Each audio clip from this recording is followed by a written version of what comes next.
നമസ്കാരം. പൊതുവേദിയിലേക്ക് സ്വാഗതം. SNDP യോഗം ജനറൽ സെക്രട്ടറി സ്ഥാനത്ത് 30 വർഷം പൂർത്തിയാക്കുകയാണ് വെള്ളാപ്പള്ളി നടേശൻ. രാഷ്ട്രീയ ഭേദമന്യേ വെള്ളാപ്പള്ളി നടേശനെ പ്രശംസിക്കുന്നു നേതാക്കൾ.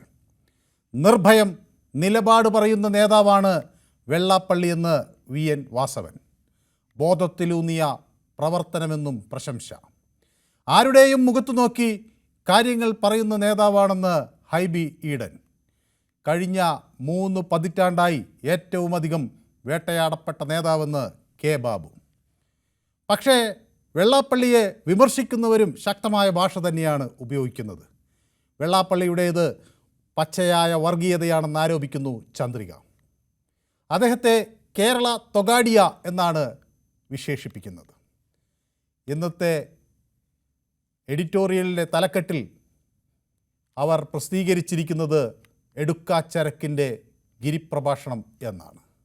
വെള്ളാപ്പള്ളിയുടെ കോട്ടയം പ്രഭാഷണത്തെ അങ്ങനെ ഒരു വിഭാഗം ശക്തമായി വിമർശിക്കുകയും ചെയ്യുന്നു. പക്ഷേ ഇവിടെ ഒരു ചോദ്യം ഉയരുന്നു. വെള്ളാപ്പള്ളി പറയുന്നത് വർഗീയതയോ? എന്താണ് സമുദായ നേതാവ് എന്ന നിലയിൽ വെള്ളാപ്പള്ളി ഉദ്ദേശിക്കുന്നത്?